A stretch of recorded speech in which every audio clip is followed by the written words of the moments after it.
A linha da costa é uma espécie de campo de batalha entre a terra e o mar. Estará condicionada à vitória da imensidão azul aos humores de Neptuno que, indignado, empurra o oceano para a terra firme?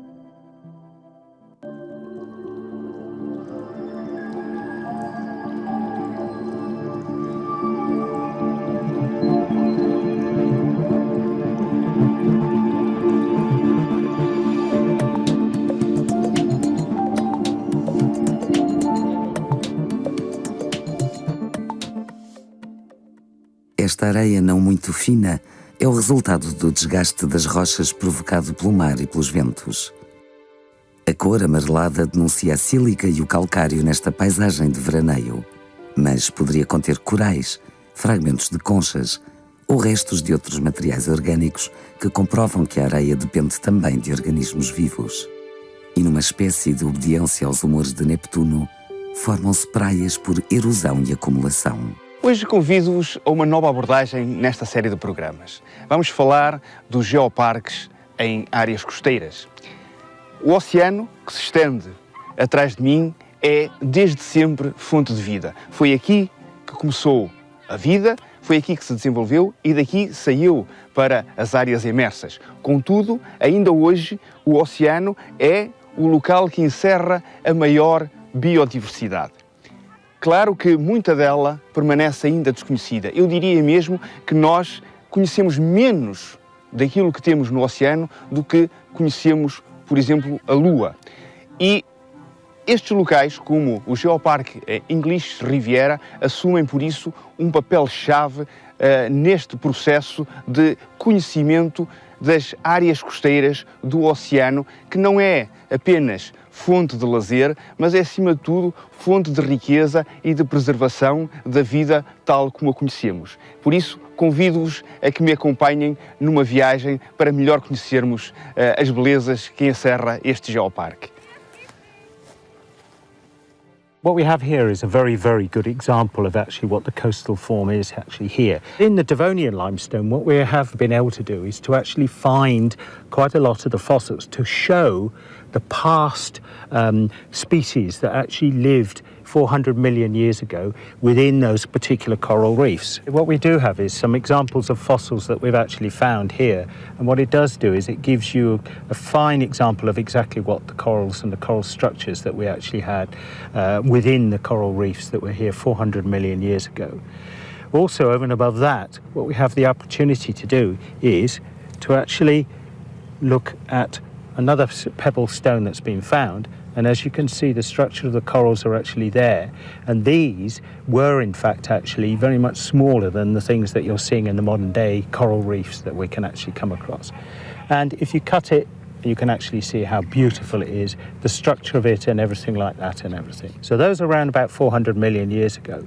But from there, we also, in the other time period that we had over there, what we are able to do is to find other fossils, and these particular ones, as you can see, are really different, but also around about 375 million years old.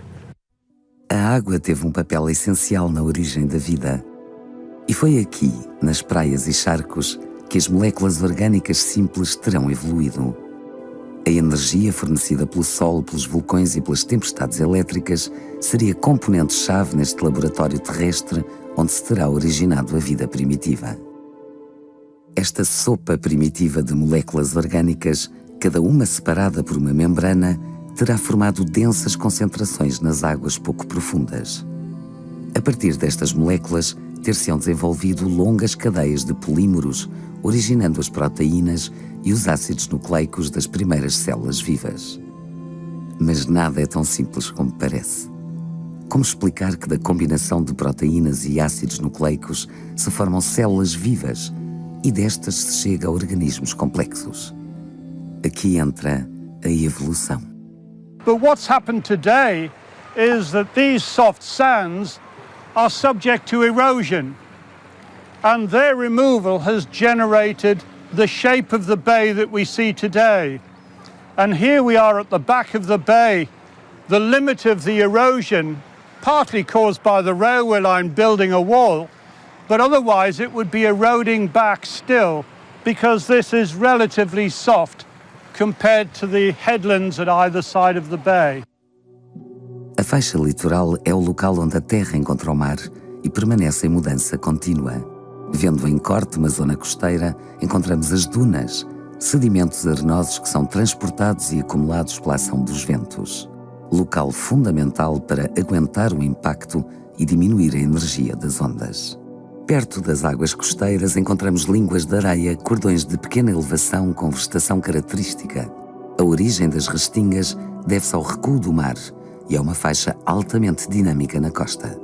Nestas zonas estuarinas podemos observar lagunas, corpos de água pouco profundos, separados do mar por uma barra móvel de areia ou cascalho.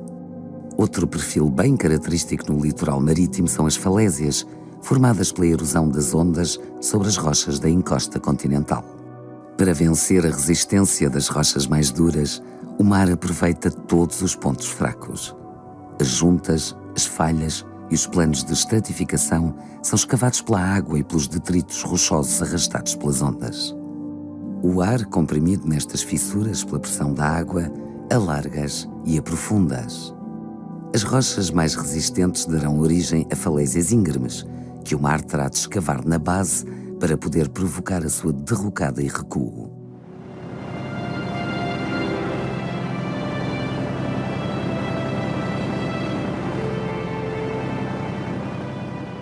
But above that, you're right, there is something very different. We have a beautiful horizontal layer sitting unconformably on the Devonian. And this could, of course, be any age after the Devonian. But it is actually a raised beach, so it's quite modern. And this is a raised beach from about 128,000 years ago. So this is the Great Interglacial, when sea level here was 7 meters higher than today. And of course, we're looking at global warming and thinking of sea level rise today. Well, at the time of formation of that beach, there were lions and elephants roaming around southern England, even in Trafalgar Square in London. But of course, the climate was warmer. Carbon dioxide in the atmosphere was higher and sea level was higher. And so the link between carbon dioxide, temperature, climate and sea level is beautifully illustrated here. And when we look at some of the organisms, the shellfish and the plankton living at that time, they were suffering dissolution. In other words, there was more ocean acidification then than there is today. And so we can study this and look at how the modern predictions are operating and have operated in the past. And of course, this is the beauty of the geological record. We can follow the planet through its evolution over time and time again and study these changes so that we can understand them for the future.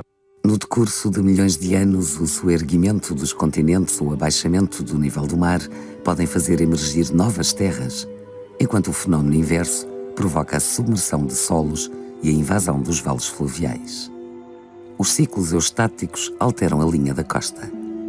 Podemos estar na presença de falésias escavadas pelas ondas ou de um vale fluvial que, após a subida do nível do mar, resulta num estuário submerso e em planaltos costeiros separados como se fossem duas ilhas. A linha de costa, após um abaixamento do nível do mar, mover-se-á em direção ao mar, o que terá como consequência o alongamento do curso dos rios, a ocorrência de falésias abandonadas em terra firme e uma praia levantada que formará uma nova planície costeira. É por esta razão que, se olharmos com atenção, em muitas regiões costeiras é fácil localizarmos antigas praias situadas acima do nível do mar e separadas da praia atual.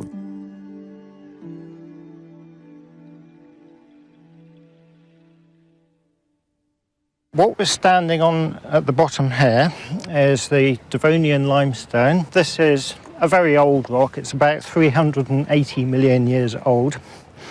The gravelly material on top, this here, is a beach deposit. It's much younger. At the base of it, the limestone has been planed off by the sea to form a marine platform. And then this beach has been deposited on top of that platform. On this beach we can see many pebbles, gravel and lots of shells. A lot of shells. Yeah. Lots of oysters. This beach has been dated by the use of the shells, and it turns out to be from the penultimate interglacial. It's about 200,000 years old. So it formed at a time when the climate was very warm. The sea levels were high because the ice caps had melted, and so the sea was up at this height.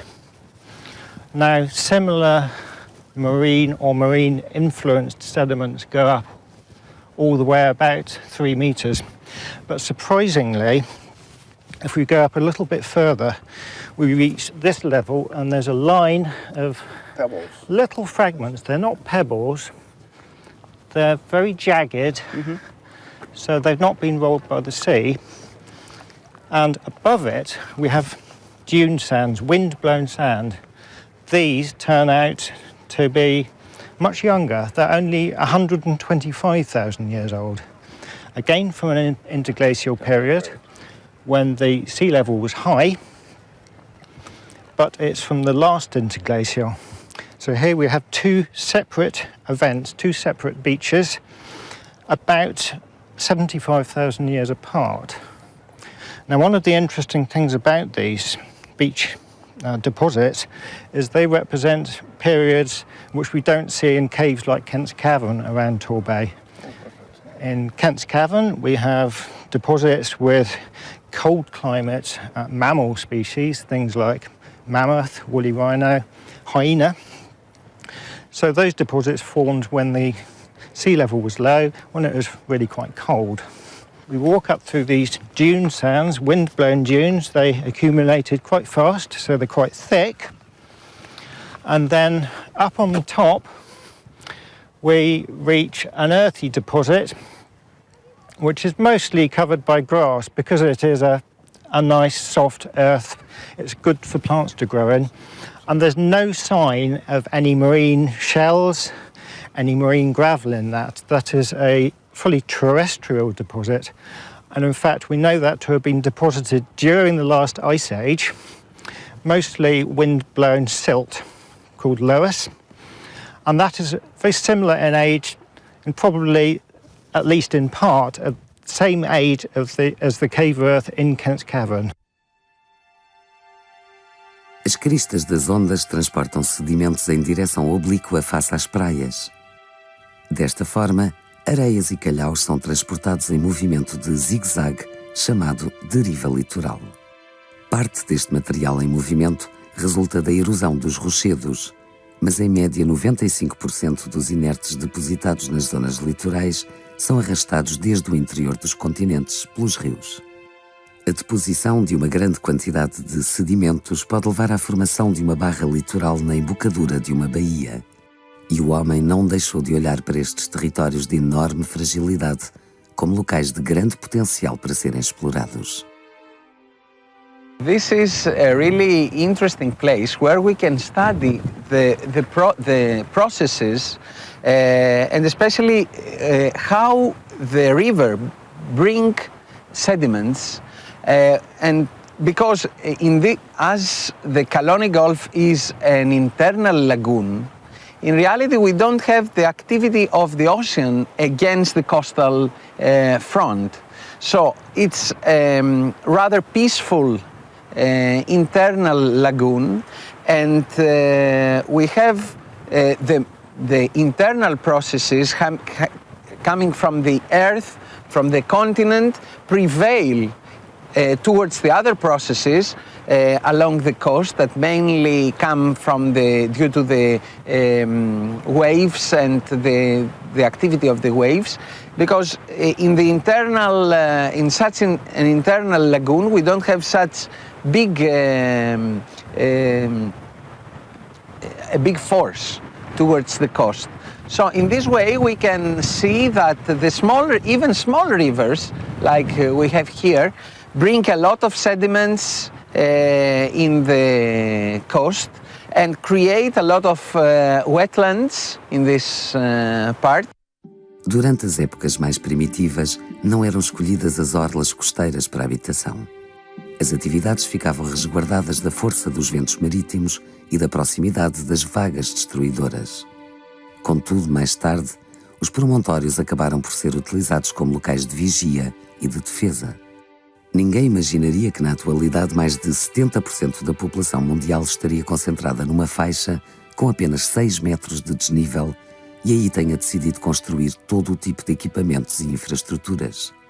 A faixa litoral é confrontada com a força erosiva das ondas que escava baías e derruba falésias, à qual acresce a cada vez maior ação humana.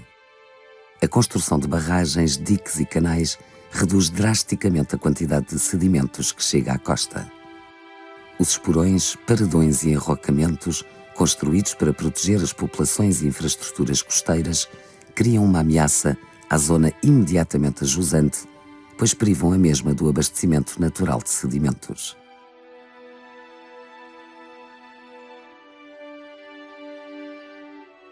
Os oceanos sempre foram os ambientes habitáveis mais vastos da Terra. Cobrem quase 3/4 da superfície terrestre com uma profundidade média de 3.800 metros. Se foi aqui que nasceu a vida, também pode ser aqui que se vai jogar o futuro da humanidade. Qual a consequência de uma pequena subida da temperatura na massa de água dos oceanos? Podemos considerar que a circulação termoalina nos oceanos funciona como uma correia de transmissão. A água é arrefecida nas regiões perto dos polos, sendo transportada em profundidade para os outros oceanos, onde, ao ser misturada com outras águas mais quentes e menos salgadas, volta à superfície, longe dos locais onde afundou, e volta a fluir em direção aos polos, repetindo um ciclo que demorará cerca de 1000 anos a completar-se. Sem o enorme transporte de calor associado a esta circulação, comparável à potência gerada por 1 milhão de centrais nucleares, a temperatura média na Europa poderia descer entre 5 a 10 graus centígrados. Cenário possível se as alterações climáticas comprovadas nas últimas décadas continuarem a ser catalisadas pela ação humana. In the back of the bay here we have the softer Permian sandstones and conglomerates, and of course these have been eroded away every time sea level has risen and fallen over the last glacial cycles. So perhaps 20 times the sea has come into the bay as sea level rose, and then during glacials has fallen again. And so every time it erodes a bit further and transports material out into the floor of the bay, which is very shallow. But of course here we see the conflict between a railway line, where they've had to drop material to protect it, and also people's houses and property, which has been built close to the cliff edge because it's a beautiful site, a beautiful view, and it makes it expensive property. But of course we're now realizing that these properties are at risk, and there's a conflict, of course, between those people that want to cover the coastline with cement and structures to protect it, and perhaps the geologists and the biologists who want to maintain sea cliffs for us to look at and have seabirds and things like that. And so it's a natural conflict. Here, of course, we do have some additional problems, that the rocks are very faulted, and you can see blocks that have dropped out of the cliff, and that makes the problem even worse in those locations. And I think it's important that visitors coming to a place like this, which is an urban geopark, but also a coastal geopark, to learn about the interaction between humans, the coast, and erosion.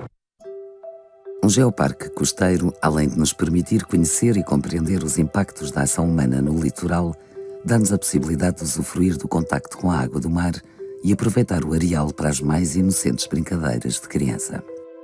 Esta é a matéria-prima que dá asas à imaginação dos veraneantes. Mas por vezes é a natureza que nos surpreende nas mais desafiantes construções. Esta praia da ilha de Lesvos, na Grécia, apresenta uma erosão denominada de favo de abelha. Os aerossóis resultantes da rebentação das ondas e da ação do vento sobre a superfície do mar, popularmente conhecidos por maresia, umedecem as rochas com água salgada. água, quando evapora, deixa ficar o sal nos interstícios da rocha, que cristaliza e se expande. Os cristais funcionam como microalavancas que desagregam a rocha e lhe conferem este padrão único, semelhante à arquitetura de uma colmeia. Walking on this beach, I think it's very easy for us to understand the diversity, the big geodiversity of this island. By taking some pebbles, we can distinguish pebbles from the volcanic rocks, pebbles from the ophiolitic sequence, pebbles coming from the marbles and the schists. And we see that this island has a great diversity of formation. So even in this, the most common area where most of the people like having fun during summer, we can realize how important is the geodiversity of an area. And we can see also the active processes that form this beach, which, okay, we can walk now, but maybe next year this beach will have changed so much that it would be a completely different place.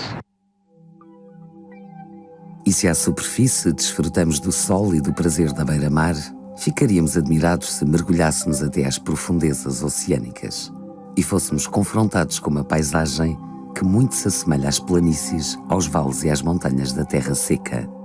Nas profundezas ocorrem desfiladeiros submarinos, planícies e colinas abissais. A mais de 6.000 metros de profundidade encontramos as fossas oceânicas. São profundas depressões que se formam abaixo do talude continental, em zonas onde ocorrem movimentos de subducção litosférica. Os arcos insulares formados por ação vulcânica originam por vezes um mar continental.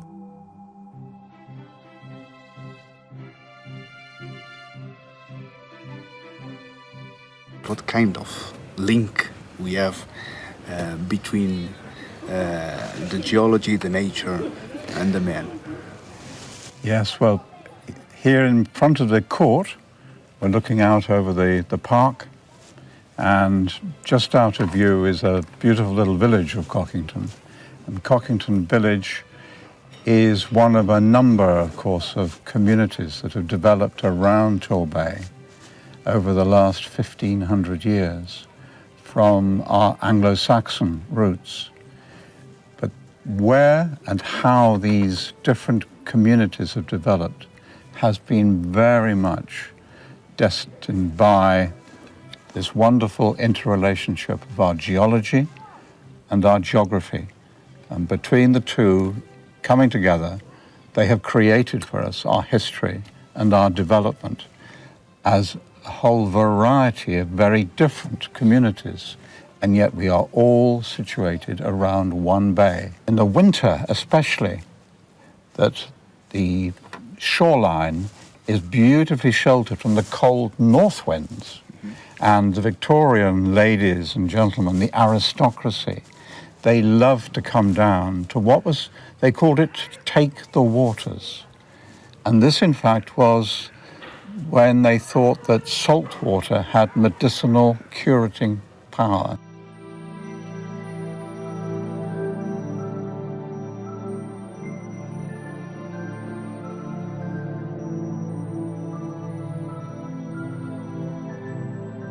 A natureza de um solo está intimamente relacionada com a rocha que lhe deu origem.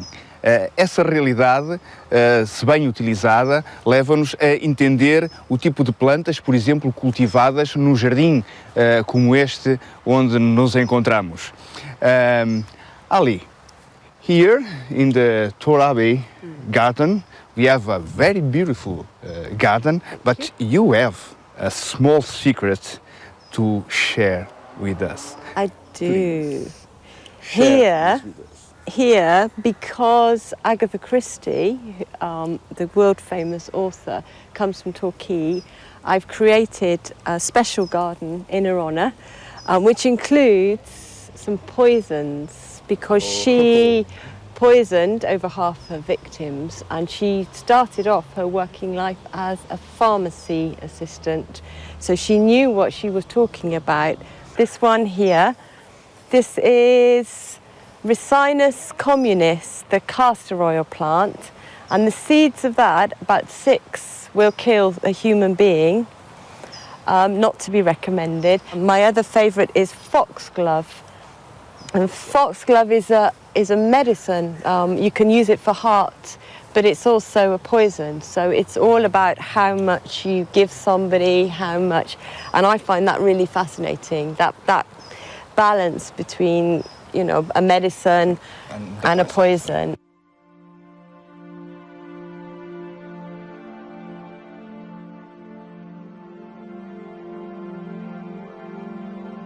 We have a very good example of interaction between people, local culture, and local geology. Certainly, you certainly do. This is called hazel cloud, and these sticks are hazel. And they're silver normally. And this is a temporary piece of public art created by a local artist. And they've been painted with the red mud from here, from Cockington, by people in a participatory project. And what it did is it got people dirty. It got people touching the geology and the earth, and thinking about the geology of the earth, and planting these sticks to create their own mark on the landscape, part of the Geopark. It's really an example of an holistic approach to retrieve. I hope so. And to put people, as you said before, the Geopark is mainly for people. It's made with people and for the people. A partnership between the earth, the organisation and the people. Yeah. Helping people to move, helping people to celebrate. To celebrate and have fun. It's a party. People sitting there and have parties. A Terra é o planeta da água. Esta imensidão azul aparenta ser passiva e quase imutável, enquanto a água da chuva e dos rios parecem estar em constante mudança. Mas esta é uma permanente ilusão. E eis aqui uma prova irrefutável. Ravinas e praias moldadas pela força do vento e das marés. Até parece que Neptuno, em fúria, altera os elementos e combate os mais altos e duros rochedos para adormecer mais à frente, numa tranquilidade aparente. Aqui se afunda e acalma o tridente divino, numa bonança que merece ser desfrutada.